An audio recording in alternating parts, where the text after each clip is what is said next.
बताया जाता है कि यूनान, मिस्र और रोम सब मिट गए जहां से, अब तक मगर है बाकी नामो निशा हमारा। लेकिन यह नहीं बताया जाता कि यूनान, मिस्र और रोम साम्राज्य क्यों मिट गए और क्यों हमारा यानी भारत का नामो निशान बच गया। वो कौन थे जिन्होंने भारतीय सभ्यता को सबसे बड़े आक्रमणों से बचा लिया था। वो कौन लोग थे जिनके कारण हमारी पहचान बची हुई है और हमारी सभ्यता आज भी जीवित है। जो लोग इतिहास के छात्र हैं वो तो जानते होंगे, लेकिन देश के बाकी लोगों के लिए स्कंदगुप्त, चंद्रगुप्त जैसे नाम एलियन हैं, मानो किसी दूसरे ग्रह के लोग हों। हम नहीं जानते कि 5वीं शताब्दी के सम्राट स्कंदगुप्त विक्रमादित्य वो राजा थे जिन्होंने उस दौर में भारत को बचा लिया था जब यूनान, मिस्र और रोम की सभ्यताएं धूल में मिलाई जा रही थीं। यह इस्लाम के जन्म और ईसाइयत के फैलने से पहले की बात है। तब चीन के पास एक बर्बर जाति बसा करती थी, हून यूं, और भारत में हूण कहा जाता था। ये कबीलाई लोग हुआ करते थे जिनका काम सिर्फ लूट मार होता था, हिंसक इतने कि जंगली जानवर भी उनके आगे कुछ नहीं थे। आज हम जो ग्रेट वॉल ऑफ चाइना देखते हैं वो इन्हीं हूणों के हमलों से बचाव के लिए बनानी पड़ी थी। उस काल में हूणों का आतंक ऐसा था कि वो जिस तरफ भी चल पड़ते थे वहां सर्वनाश तय माना जाता था। सिकंदर की मौत के मात्र 150 वर्ष बाद ही यूनान की सभ्यता का विनाश हो गया। इसके पीछे भी बड़ा कारण हूणों का हमला था। हूणों के हमले भारत पर भी शुरू हो चुके थे।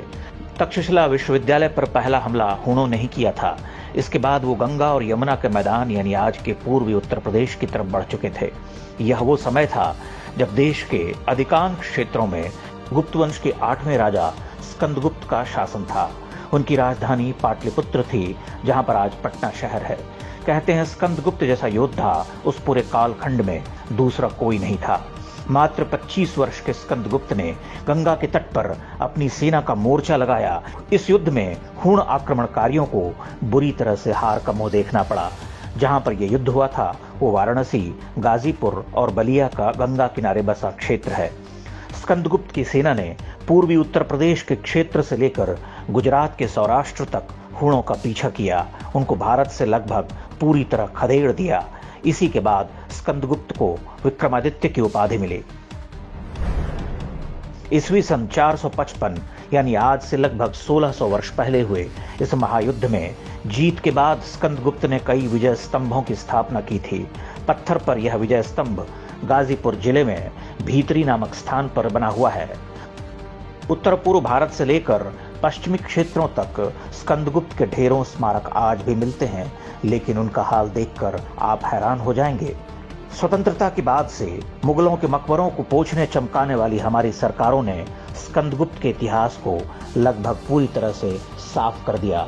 कांग्रेसी वामपंथी इतिहासकारों ने स्कूली इतिहास की किताबों से स्कंदगुप्त के योगदान को या तो पूरी तरह से हटा दिया या एकाध पैराग्राफ में समेट कर रख दिया।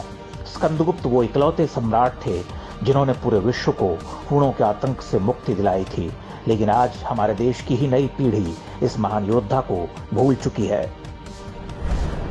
हाल ही में आई फिल्म बाहुबली की कहानी वास्तव में राजा स्कंदगुप्त से ही प्रेरित थी। उसमें कालकीय की सेना के हमले को दिखाया गया है जो हूणों के हमले की तरह था। आप कल्पना कर सकते हैं कि भारतीय इतिहास का ये असली बाहुबली अगर नहीं रहा होता तो आज हम कहाँ होते। न भारत होता, न ये धर्म होता, न हमारी संस्कृति और सभ्यता बची होती।